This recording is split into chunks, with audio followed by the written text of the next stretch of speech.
Okay, so a very good morning to all of you.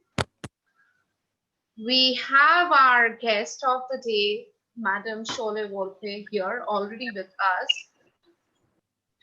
I see many of you are logging in now. So there will be, we will see people logging in, coming and going. And this is one thing. There is some problem with the apps also, where they push you out, but try to, be as generous and kind as possible to the fellow participants as well. And yes, Devrishi is the host, and he has already turned your microphone to the mute mode. You can share your questions in the chat boxes here as ma'am starts speaking. So the format is like, before we move on to ma'am's lecture, we have Ziba um, introduce you to her with Sanket's slide show on ma'am as well. So and we will do it quickly. So Ziba and Sanket, I'll give it over to you the moment, and then we move on to our speaker directly. And of course, you will have some time to ask your questions. You can drop in your questions. Pranshu will be moderating your questions, and since you don't get to talk directly, this is one thing. So here we go. Ziba and Sanket, over to you.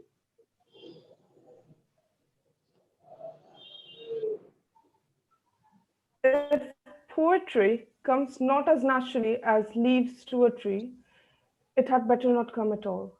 This is one maxim written by John Keats that has been true of almost all organic poets. The free flow of expression without bondages of style or worse meters defines Sholeh Wolpe's work.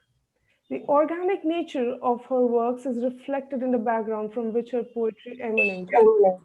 Born in Tehran, she spent her growing years in Trinidad and through UK finally settled in the United States. But the Middle East could not be taken up from her soul because it was her soul. Sholeh Wolpe touches all major genres of literary expression as poet, scriptwriter, playwright, and literary translator. Her works go deep into visualizing our modern world that is plagued with violence, gender and its issues, and presents a culture kaleidoscope. The impatience that has become a second nature to human trait also vibrates through the lines of her poems. Her work portrays the hollowness of in the modern humans, society, and culture. Madam, we cordially welcome you to grace our keen audience of Karnavati University by enriching us with your knowledge and vision.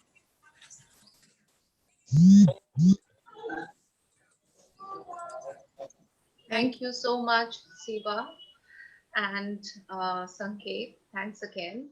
And so over to you, Shore. So, Okay. yeah.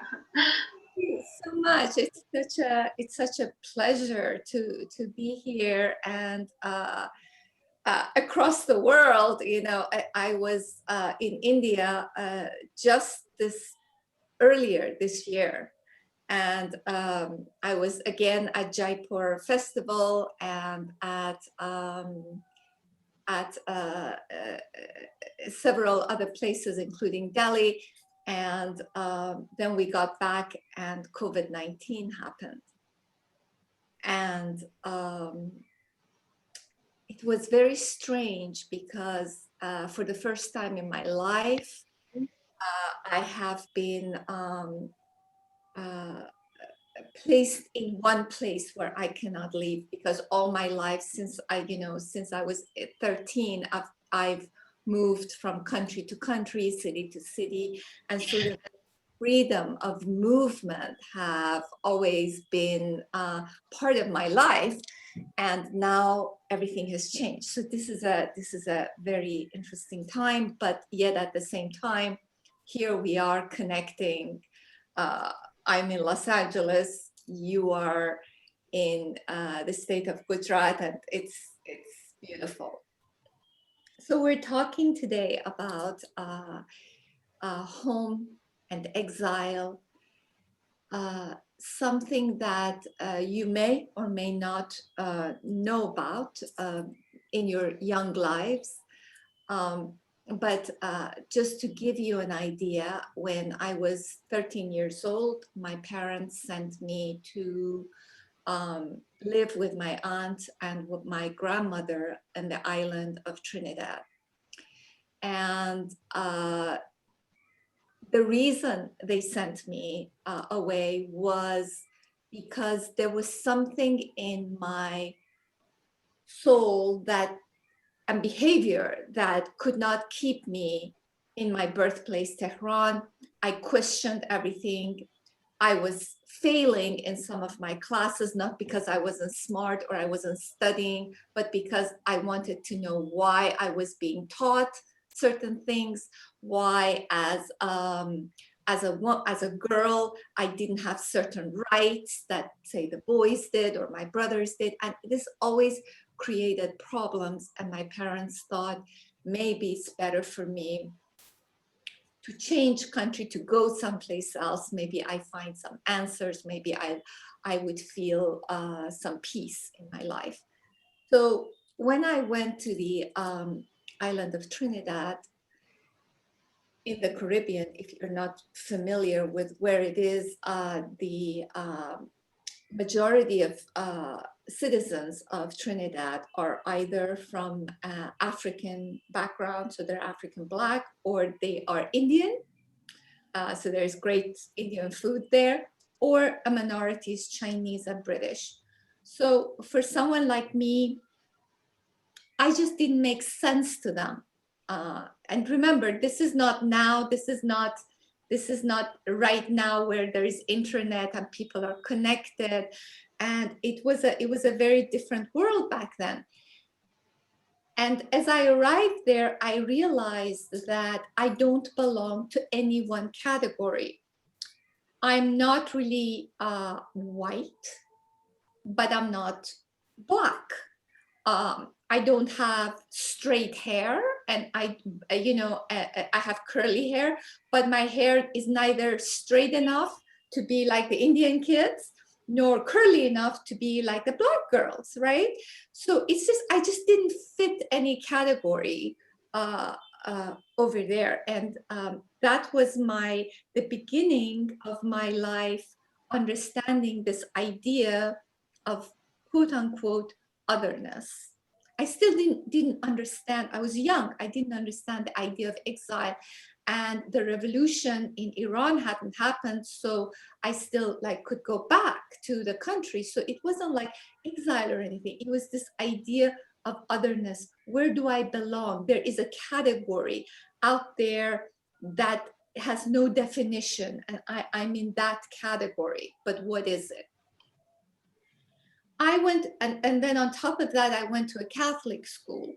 And I wasn't Catholic, and so then there was this idea of where do I belong? Then after Trinidad, my father sent me to the UK, to England, to a boarding school. And there, this idea of otherness swelled to even something larger and undefinable, because now I was among the white girls, and I was definitely not white. I had an accent. I was beginning to learn English, and I mean, my English was still, I had learned it in Trinidad, so it had been just a couple of years. And I felt very much part of the international students, few international students who were there, but even not really that. And then I came to United States, and the Iranian Revolution happened, and a lot of my family and friends were taken to prison. They were executed. My school headmaster and his wife were disappeared. They were executed, and all kinds of horrible things were happening. And I don't know, you're all too young to know probably, but Iranian students took Americans hostage in their embassy. And what happened is that those of us who were identified as quote unquote Iranians in the United States were all of a sudden again in this category that a lot of people were hostile towards, because as if it's my fault that hostages were taken in Iran. I was a freshman in college, right? And all kinds of unpleasant things were happening. So I'm giving you this background to let you know that what defines my poetry, what defines my writing. I'm defined by this constant movement and this constant state of otherness. I'm gonna grab these books from here. So to give you, and then it was not a pleasant experience. So I wanted to read for you a poem called The Prince, because it'll give you kind of an idea what it is that I felt when I was in the boarding school in the UK. The night of the dance, I wore an ankle-length kaftan, hiding my body beneath its airy flow, flat shoes not to be too tall, and my roommate's lipstick, brighter than orange juice. He was a prince who could have picked any of the boarding school girls, Susie with one eye blue, full-breasted Victoria, or the girl from India with a waist slender as a drumstick tree. But the 16-year-old Saudi royal asked me for the first dance, then the second, then for the rest of the night as boys and girls disappeared into dark corners while chaperones dozed off in the hall, nipping Hennessy from tiny silver flasks. My prince was shy, but not too shy, to slowly drop his hand and squeeze his lips on mine, the knife in his pocket on my groin. On the ride back, the girls taunted me. Camel driver's virgin, mocked me for pushing away the fetching prince so hard he fell on his ass and twisted his wrist. What did it do? Stick his finger up your... That night, I packed my bag, slipped out just as the sun exhaled its first breath into night, took the first eastbourne rail to London. I hid beneath a beat-up hat, collar pulled up, and by the time the headmaster was informed, called the police and my anxious parents overseas, I was at my clueless cousin's boarding house, nibbling and drinking hot tea from a chipped cup. I shivered beside the coin-operated heater, ate fish and chips on yesterday's newspaper, and read Neruda, Farrokhzad for a week, Tolstoy, and Austen. Quietly, I thanked my father for giving me time to strengthen the sinew that held my heart. It rained and I didn't go out, avoided my big-boned cousin with her Roto-Rooter tongue and the nose of our grandmother who could smell anything rotting inside the heart. I turned the cracked mirror in my room towards the wall. Someone had scribbled "help" on the back.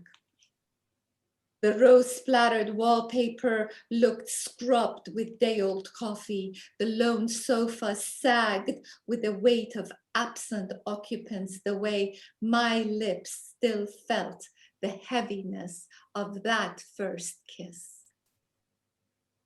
In the end, what mattered, I learned, were the smallest blessings, the milk-sweetened tea, or the miracle of scalding water from the ancient bathtub faucet.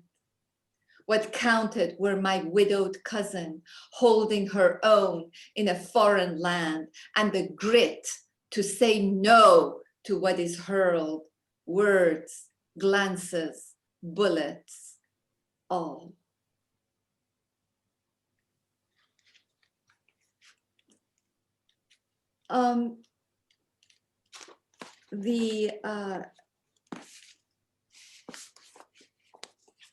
The journey with being another continued, and if you go through a lot of my poetry and work, I kind of in a way chronicle this journey of exile and otherness.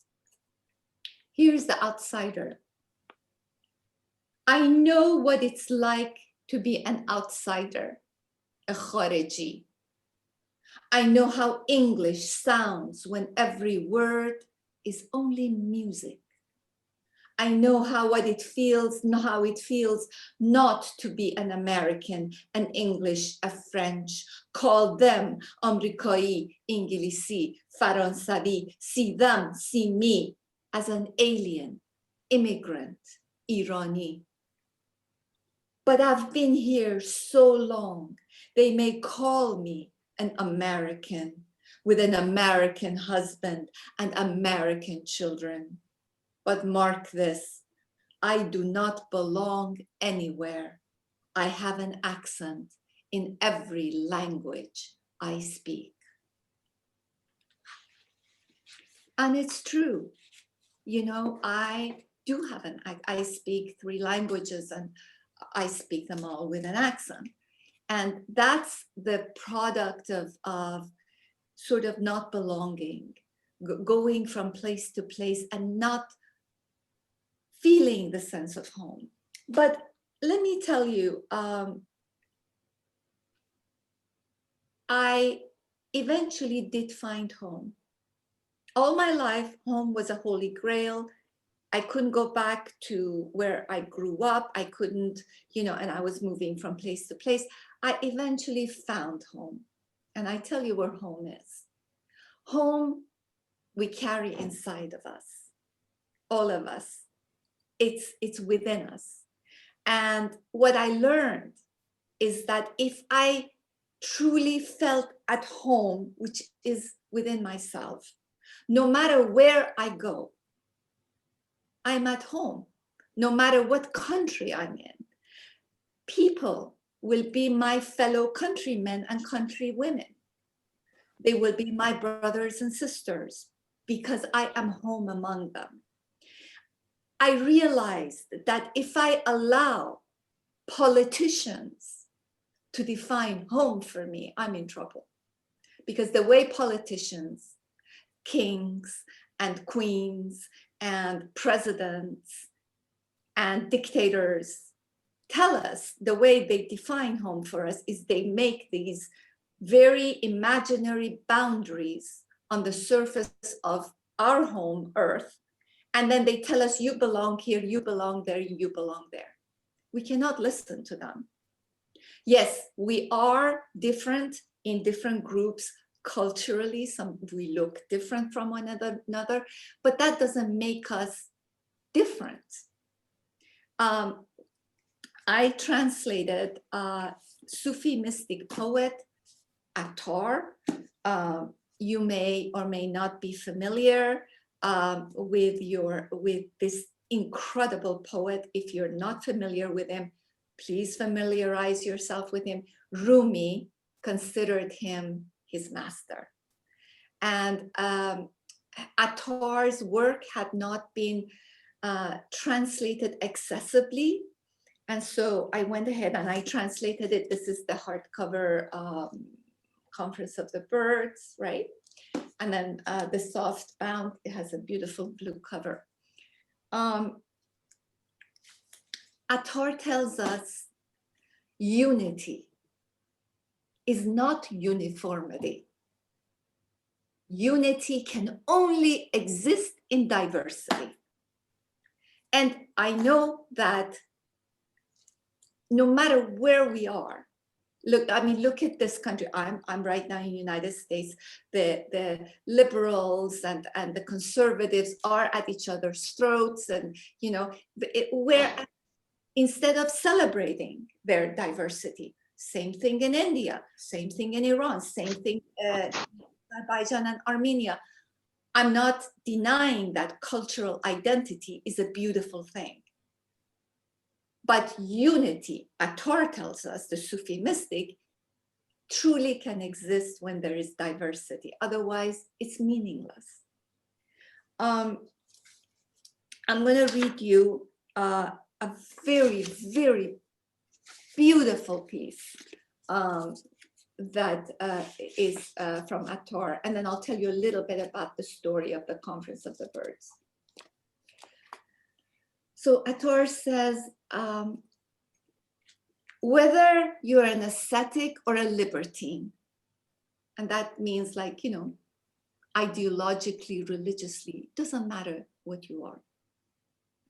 Whether you're an ascetic or a libertine, when you fall in love, your heart becomes the enemy of yourself, and you'll no longer care about yourself. Therefore, let go of your ego. It's the road's end anyway. Ego is a dam that keeps you from the path. Give up your eyes so that you may see. If you are told to abandon your faith or commanded to give up yourself, who are you to refuse? Renounce them both. Naysayers say, this is blasphemy. Tell them, love is above heresy and faith. What does love have to do with belief or unbelief? What do lovers have to do with life's trappings? A true lover strikes a match to the whole harvest. If a hatchet is lifted above a lover's head, a lover of the path will say, do it. Love insists on the heart's bleeding pain. Love demands a gnarled and arduous tale. An iota of love is better than all the worlds. A morsel of lover's pain is better than the lovers themselves. Love is a magnet. Love is the magnetic core that draws everything together. But beware, there is no perfect love without pain. The story of the Conference of the Birds is the story of us. The story starts with the birds of the world who gather and they want to find their sovereign. And the hoopoe, the beautiful bird with the beautiful crown, comes forward and says, I know where this sovereign lives, and I can lead you there. And all the birds are very, very excited. They say, yes, yes, yes, we want to go. And as soon as they take off, the path opens up and they get terribly scared. And they come back and they each come up with an excuse not to go. I mean, isn't that so true of us? When we want to do something, we want to get out there, and we realize suddenly how arduous the journey is going to be. We hold back, says, oh, we come up with all kinds of excuses. So the birds come up, the parrot comes up with an excuse, the heron comes up with an excuse. I mean, they all present various, I need to be here for my love, I need here to be for my palace, I need to be here for my beautiful cage, for water. And the hoopoe answers each one by one. Eventually they say, okay, so what do we need to expect? And the hoopoe tells them, we need to cross 7 valleys in order to get to the great Seymour, our sovereign. And the first valley is the valley of search.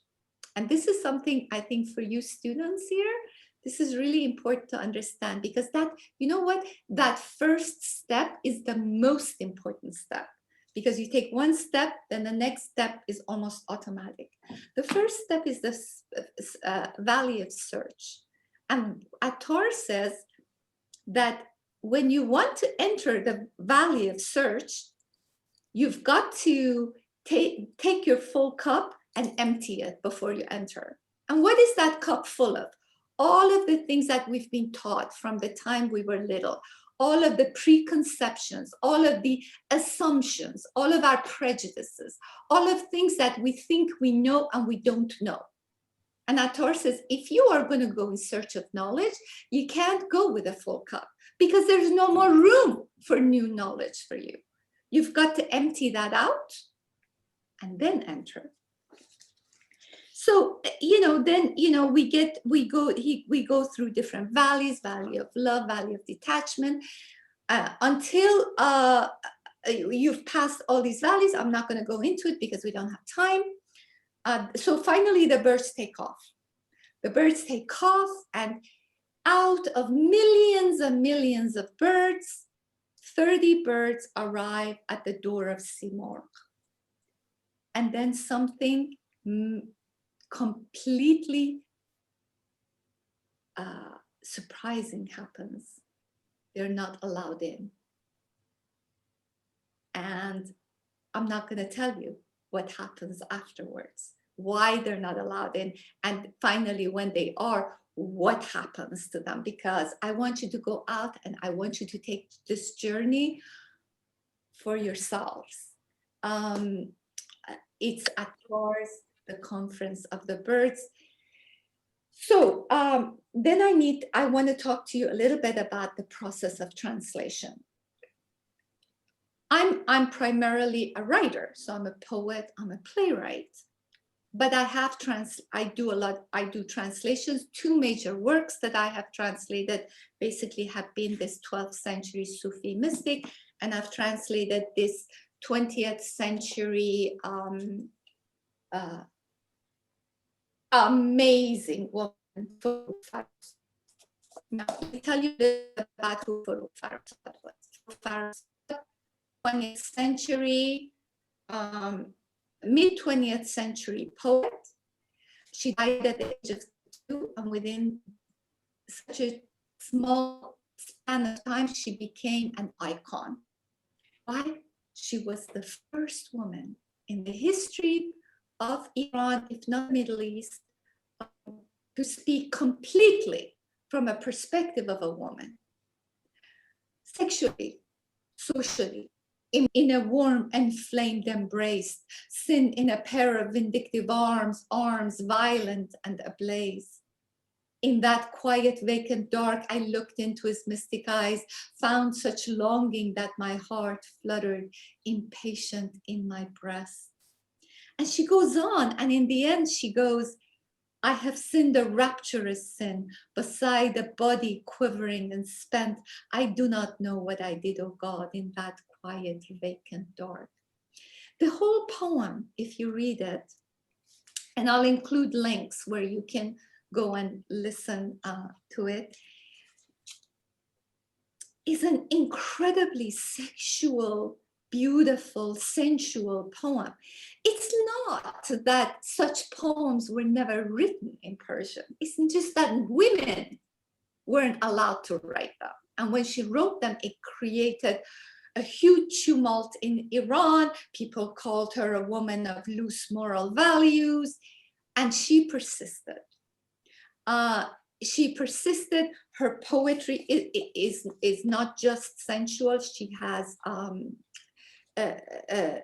poetry that's deep, that's political, that's emotional, that's groundbreaking, and it's gorgeous. The thing about these translations is that the reason I I began to translate for Farrokhzad and later Attar is because I felt as a poet, the translations that existed did not satisfy me, because translation is not Google translation.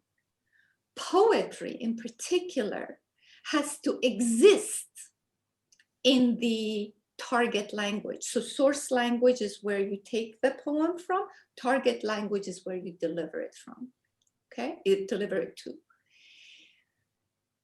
a poem, particularly a poem, has to be recreated in the target language so that it is read as poetry. And hence, when you transport a poem from its original language into a target language, through this kind of transportation and recreation, the final product, in a sense, has two authors. One is the poet, the original poet, and then the other one, the other person whose poetic language that original poet is borrowing or using.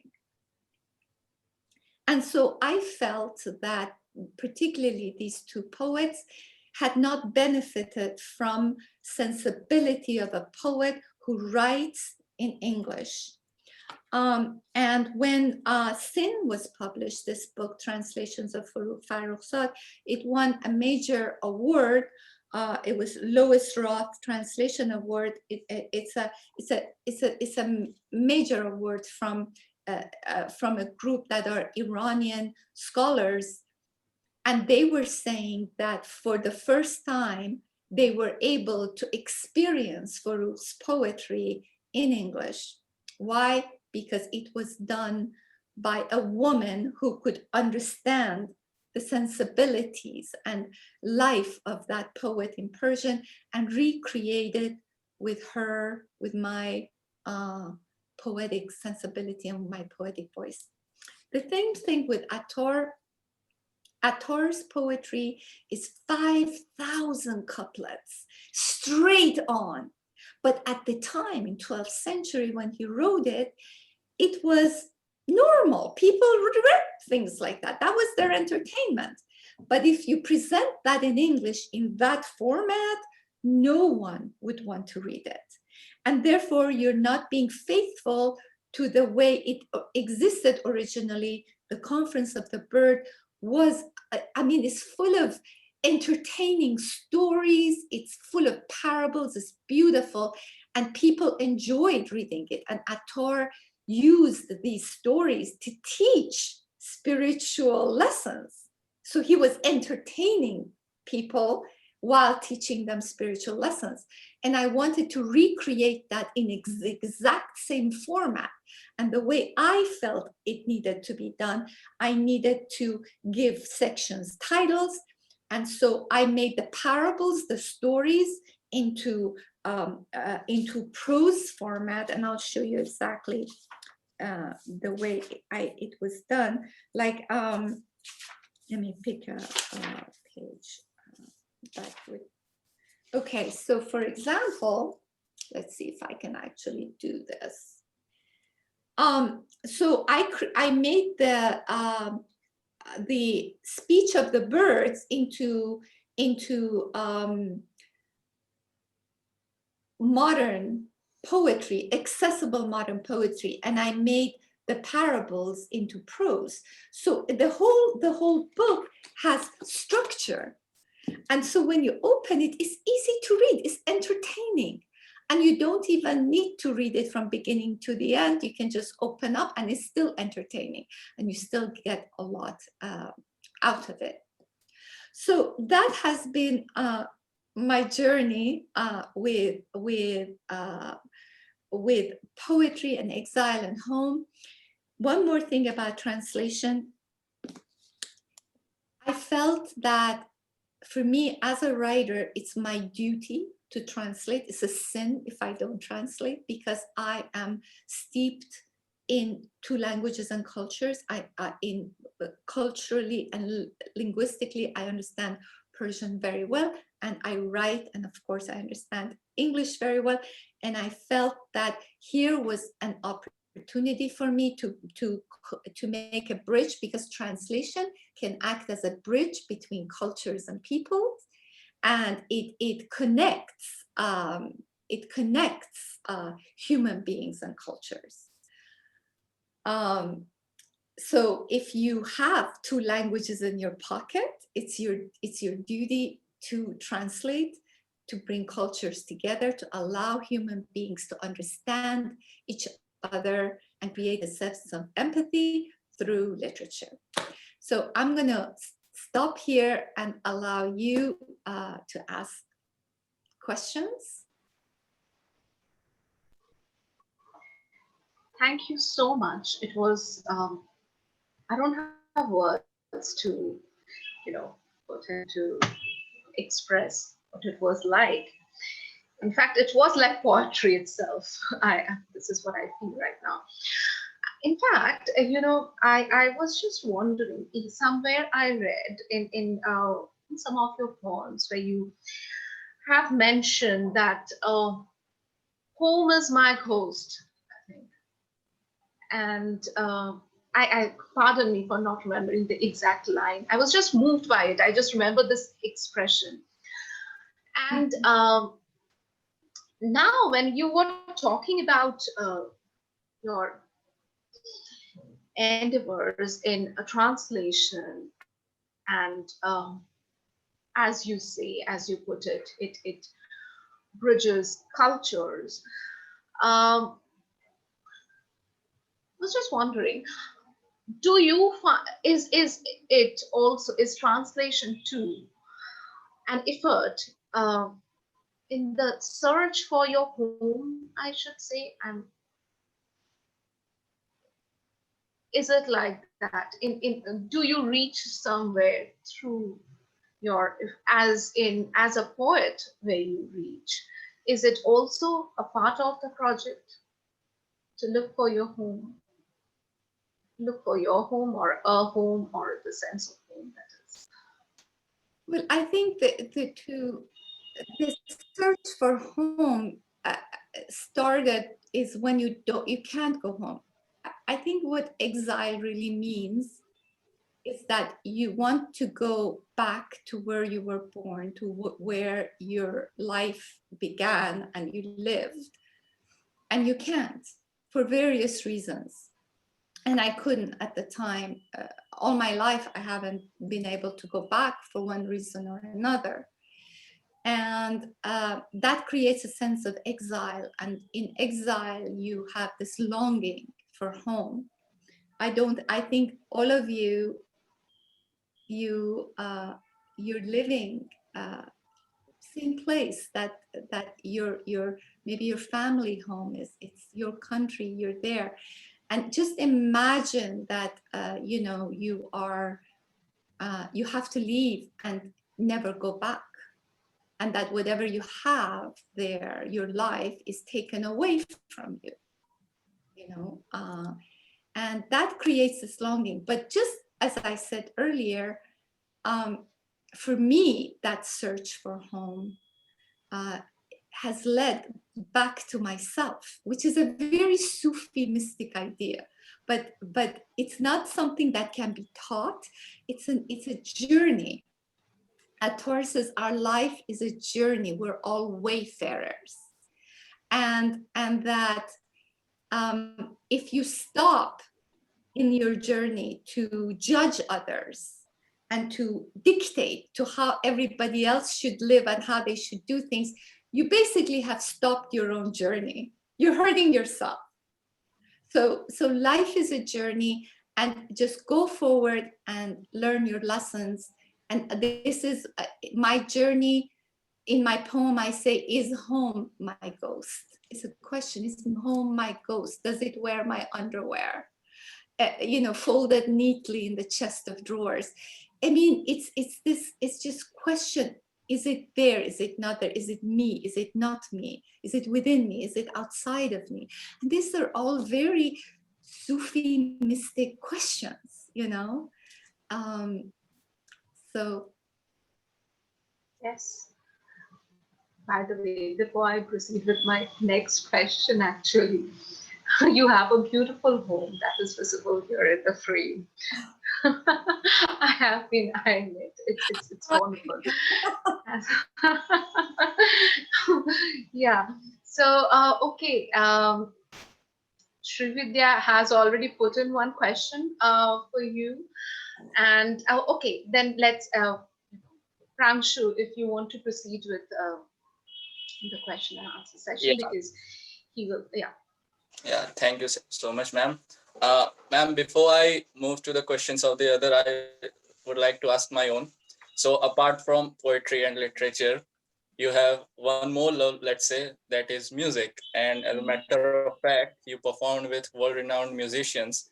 So if you had to put in word the music, how important the music is for your literature and for your poetry? Okay, for me, poetry is music. Remember, poetry has internal music. What makes poetry poetry is its music. And it's also dance on the page, right? Because it's not prose. So it's kind of dance. If you look at sometimes poems have certain shapes, so it's dance. It's also music.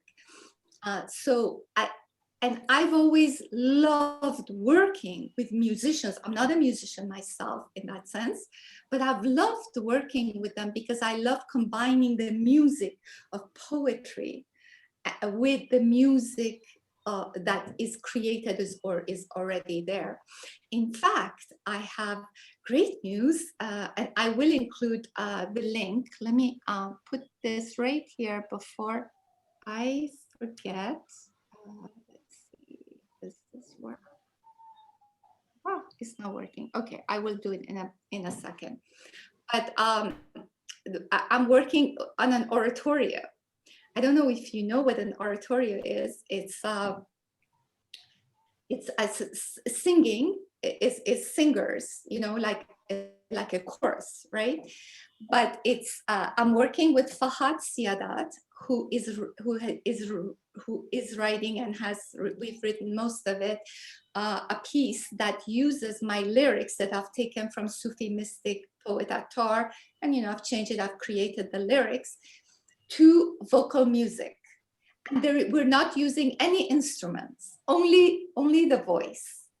And I would love for you to see, hold on, let's see if I can get this particular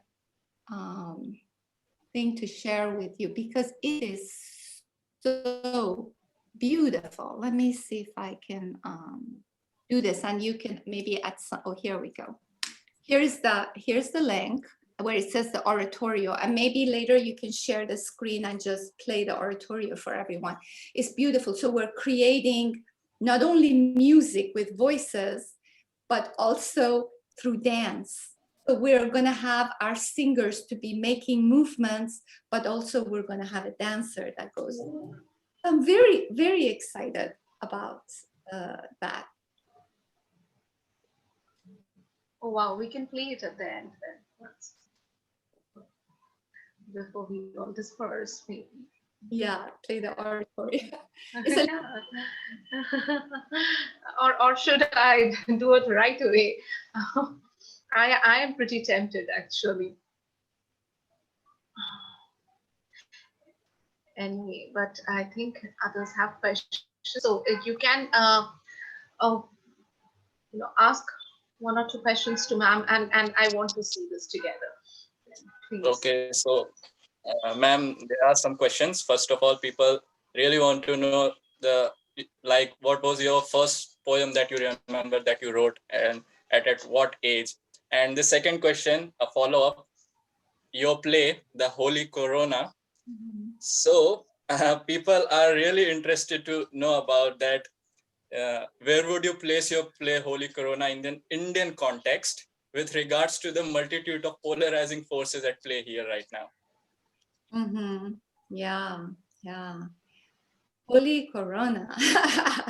That was, okay, so that was part of a believability series. And of course,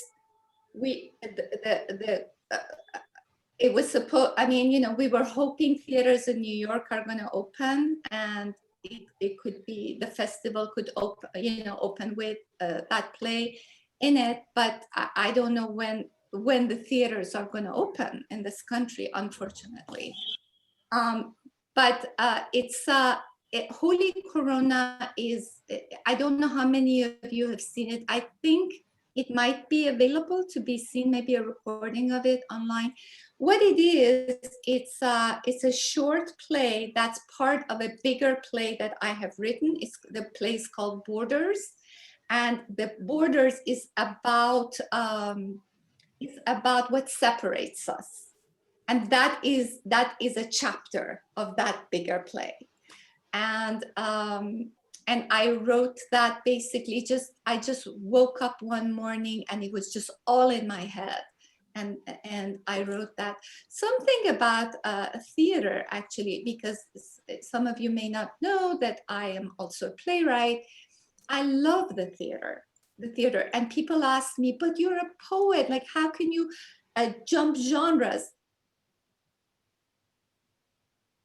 There are no boundaries. When you're creative, creativity comes in various ways. So don't limit yourself. Don't let anyone to tell you you have to be one thing or another.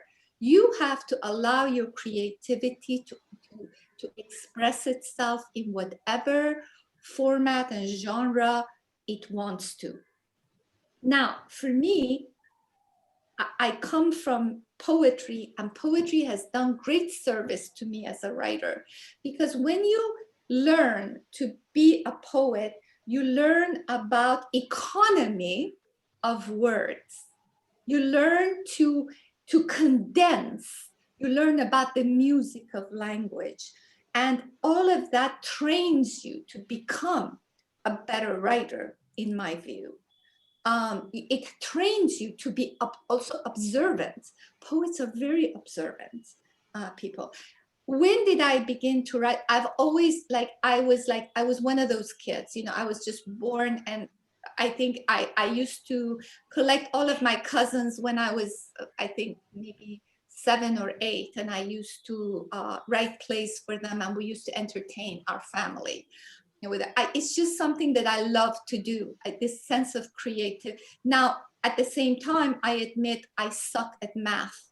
I cannot do mathematics. So, you know, so I think all of us are born with a little bit of a different balances in our brains and creativity. So I don't remember at what age I always wrote poetry. It wasn't very good, but that's how we all begin. We have this sense of wanting to express ourselves. The thing about, if you are serious, this is my advice to you students. If you're serious about wanting to become a good writer, develop a thick skin. Don't be so sensitive to criticism, because that's the only way you're going to learn. I remember as a young student, I used to be in workshops with other people, and the students who used to run out crying because the workshop leader or other students criticized them too harshly, to this day, they haven't gotten anywhere. They have had no publications, you know. If you are hungry to become a better writer, you want to ask for criticism. Don't mind it. You know, be strong in yourself. You know what you want to write. You just want to make it better. And you don't have to take all criticism, but it's good to have it all laid out before you on the table, because then you can learn and you can become a better writer. Okay, I'm gonna take other questions.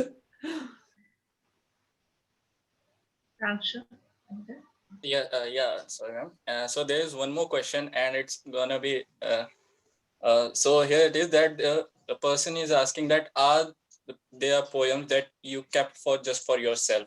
I mean, they publish few poems and all, but it takes a lot to, or just it feels wrong to put a piece of your heart in the public. Right. So the question is whether to do it or not. And the question is that are there poems that you kept just for yourself and you never published them? Because for them it feels it's really difficult, because poem, it comes directly from your heart, so it's difficult and it feels sometimes wrong to put out a piece of your heart in the public. Well, you do what feels right to you. No one's forcing you to do that. A lot of people actually just write for themselves because it's not important for them. I think for me, I can just answer it how I feel is that I feel that when I write something, when I have an audience for it, when I share it with other people, I feel a piece of me goes out there and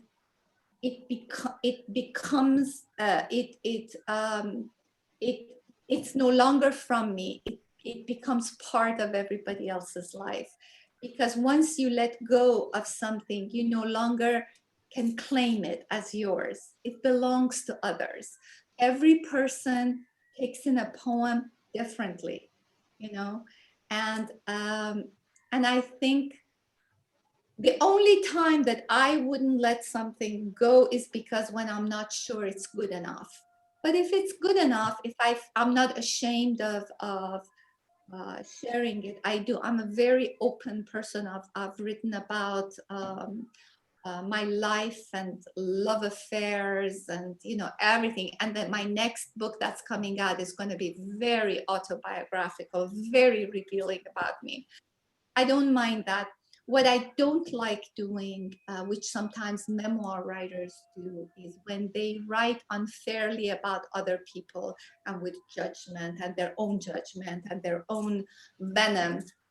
I don't do that. I don't like that. So I try to be, I'm very, very careful about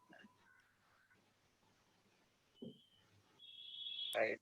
And so, ma'am, there's another question, like when you are translating. So when you are translating, so it's quite difficult actually. So when you're translating, what parameters do you adhere to ensure authenticity, and do they experience your Wolpe touch? Yeah, this is something that actually I'm teaching this semester at University of California, Irvine. I'm teaching a class to the upper level undergraduate in translation. And we are exploring various aspects of translation. I'm introducing them to what translation is because, hey kids, you're translating all the time.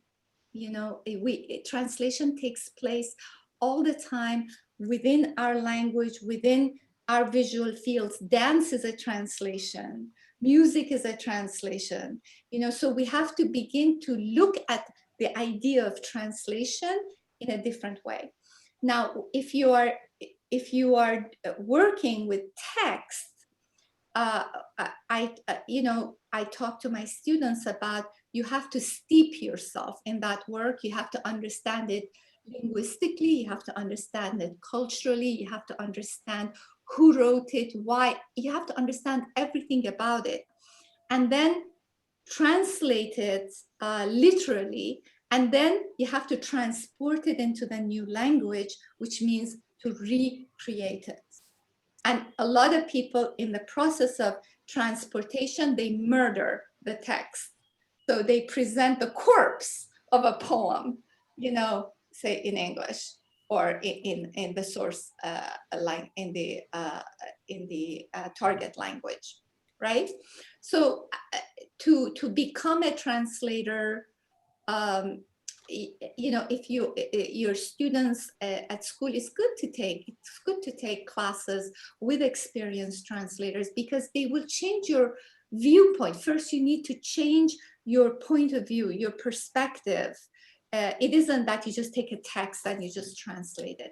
A lot of things have to change in your brain and in your perspective and in your soul before you're able to even tackle translation. And you have to be a good writer in your own language. If you're not a good writer in your own, like in the language that you're translating into, let me say that, that's what I mean, then the product will not be good because you're not a good writer in that language.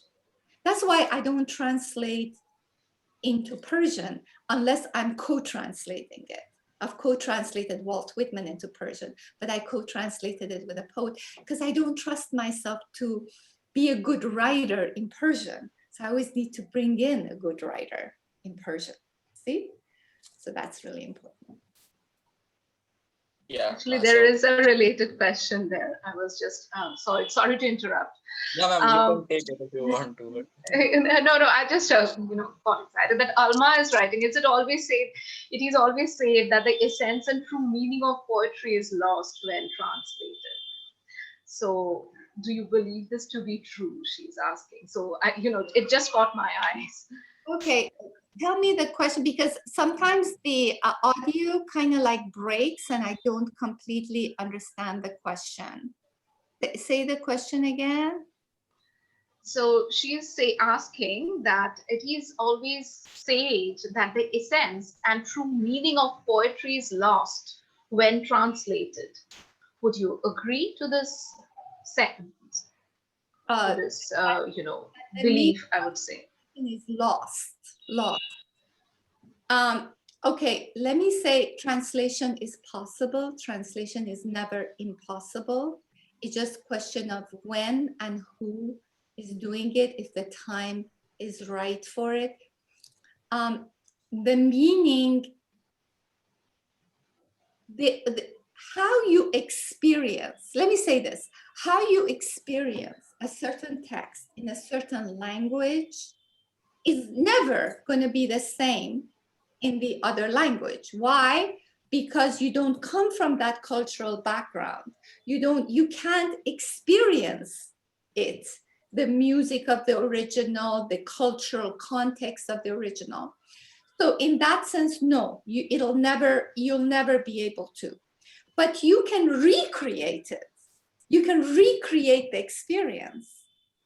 And I think that is very, very possible. So it may not be exactly that. That's why I'm saying that a translated work that's very good really has two authors, not just one, because that recreation is the product of two authors coming together. Yeah, I mean, look, can you experience Ghalib the way it's experienced in India? Never. Can I experience Rumi or Attar the way it's experienced in Persian? Never. But that doesn't mean we shouldn't try to recreate it. And recreation is possible by the right person. Many people try, a lot of people fail. Sometimes one person succeeds. So. That is lovely, actually. Sometimes one person succeeds. Yes. This is very interesting. Yes. Pranshu, do you want to ask other questions? We can take one last question before we move towards the end of this session, because it's getting late for her, actually. So there's one question from an English major student, actually. So he's asking that the music, when you perform it with your poetry, what it adds to your poetry, because sometimes poetry, it might be easier to read it on a paper than to hear it and listen it through music. So what your music adds to your poetry, actually? It doesn't add anything and it doesn't subtract anything. What it does, it creates a new experience.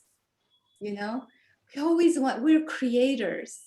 Sometimes you create one thing, you write a poem, and then you want to take it further. You want to recreate a new experience using that poem. So it doesn't add, it doesn't subtract. It's a new experience.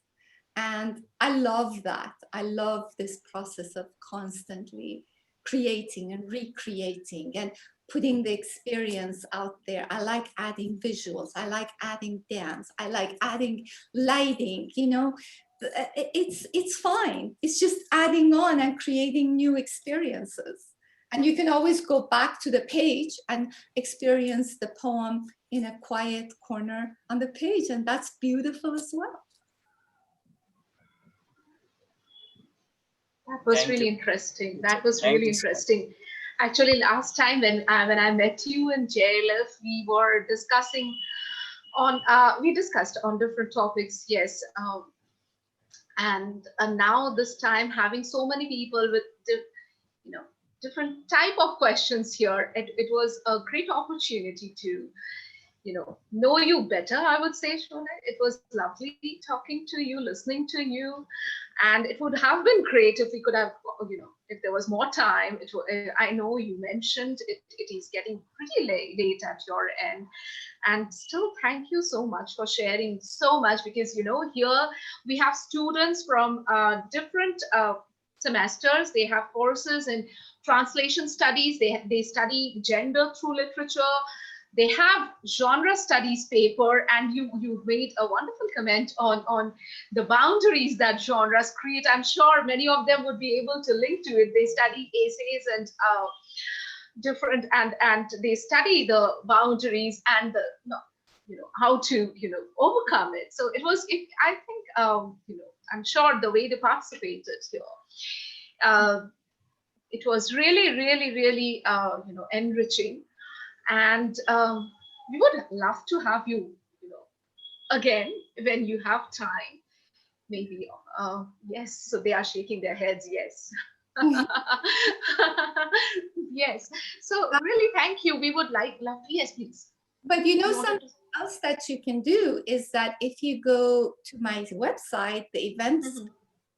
I'm in a lot of events. I was in an event this morning, here, and I know sometimes times are different, but you can, there are a lot of fun things that are going on.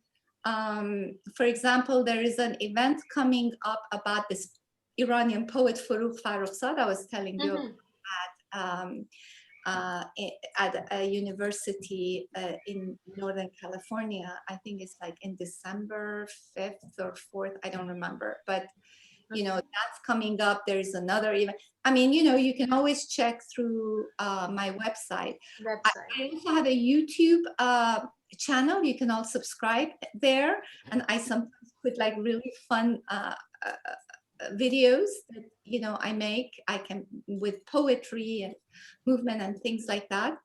Check out the oratorio that we're doing. It's going to premiere in the fall of next year in Los Angeles, and then we're hoping. Oh, here's the other thing. We're hoping to tour that afterwards internationally, and I have my eyes on India as well. And the way we will do it, we won't bring singers. We will come and use your singers. We will bring our music and our direct, our choreography and everything, and the composer, and we will use you, and we will create the performance. So there's exciting things going on. That is really exciting. And okay, so looking forward to many more things. Actually, you have been doing a lot of things, and yeah, thank you so much. And we would love to see the link you shared here on your performance. And so, do we play it, Devrishi, once? Oh, ma'am.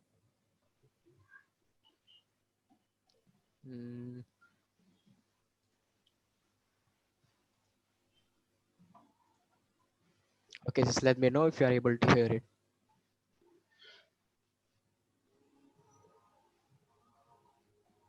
You have to turn up the sound.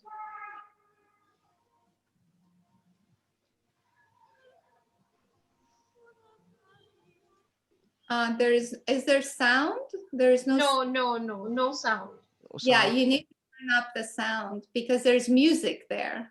Okay.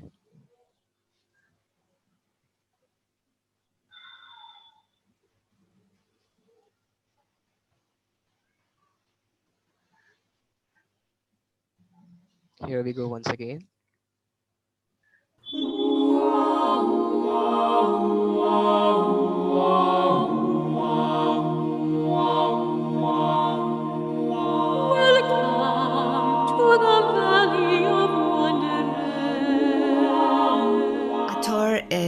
Was born in 1145.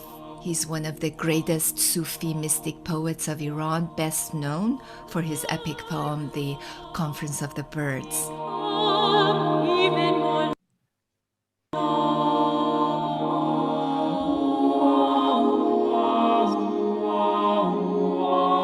Sufi mystic poet, Rumi, considered Atar his master, calling him the spirit and himself its shadow.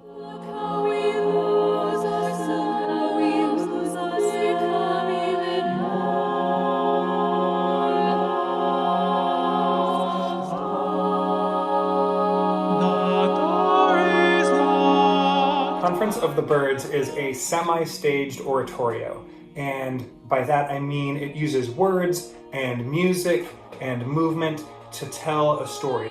When we bring all these entities together, the audience will find themselves stimulated from a variety of senses, because nothing that touches us is one dimension.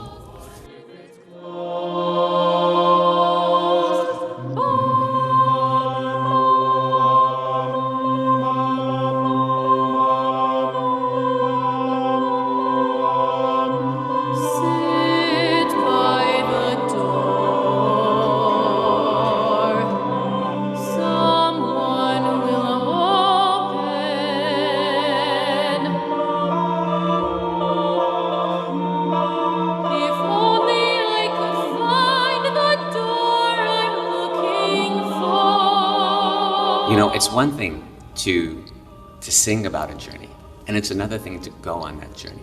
My hope is that the people who will experience this piece are people who are interested and curious about what it means to be on a spiritual journey.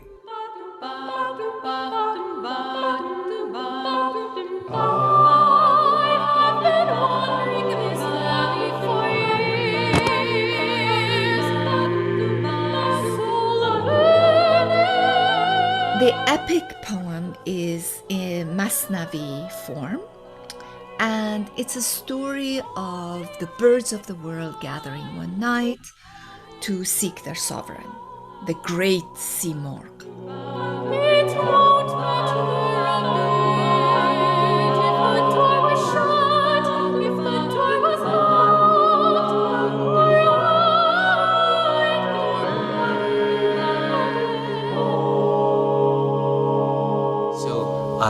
Our goal or our idea is to create a movement composition for the singers and a movement score for the singers as they move through the space. There are two main characters that recur throughout this particular telling of the Conference of the Birds. The first is a narrator who describes some of the overarching action that occurs in the story, and they act a little bit like Atar, the person who wrote the piece, and then the person who is leading the birds on this journey, the sort of primary voice, is the hoopoe. The whole idea is the birds are seeking an idea.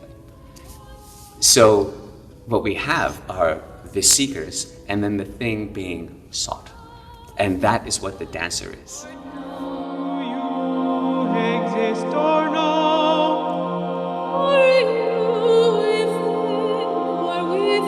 The Conference of the Birds is a symbolic story of the soul's search for truth. This oratorio is intended to be performed entirely a cappella, as opposed to most oratorios like the Messiah or the St. Matthew's Passion or something like that, where there's an orchestra and a choir. This one is using the sound possibilities of the voice in replacement of a traditional orchestra.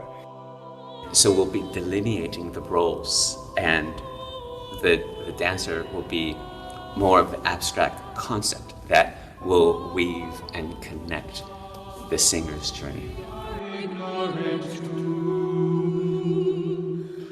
Our heart is both full and empty of love. Our heart is both full and empty of love.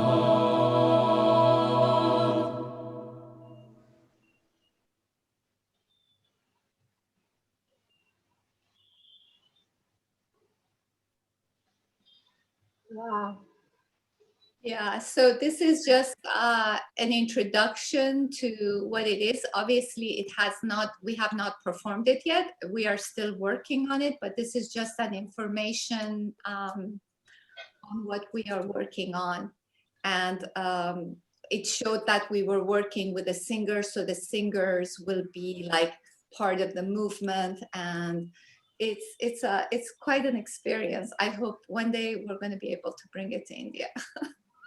Yes, I'm now I'm eagerly waiting for it, I would say. It's so engrossing, and I don't know, it's gorgeous, and again it's intriguing. It's wonderfully crafted, I would say. Of course, I'm looking forward to it whenever it comes to India. So, and of course, would love to have you here. Thank you. Well, it has been a pleasure to be here with all of you. Feel free to, to follow me on Twitter and, Instagram. I'm on all social, and then that way you'll always be hooked into what we're doing and what's new, and it's always exciting. Yes, it was. So we have our student Vachna who will deliver the formal vote of thanks before we disperse. And actually, our Diwali break is starting now on. So yes, they all are excited as well. So yes, Vachna. Hi, ma'am. Am I audible?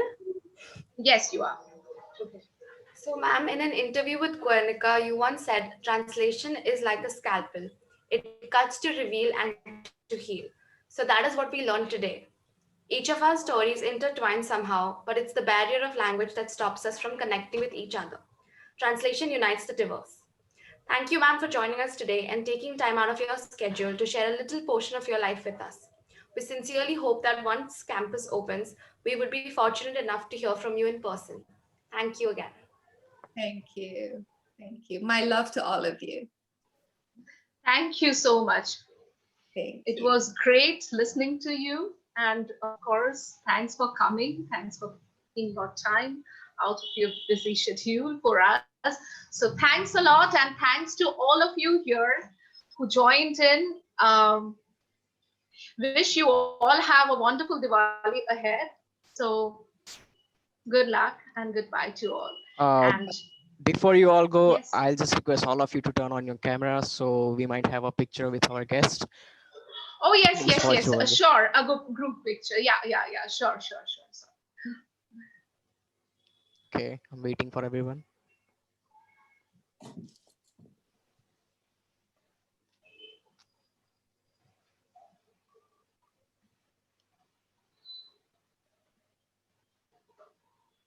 What a beautiful bunch you are.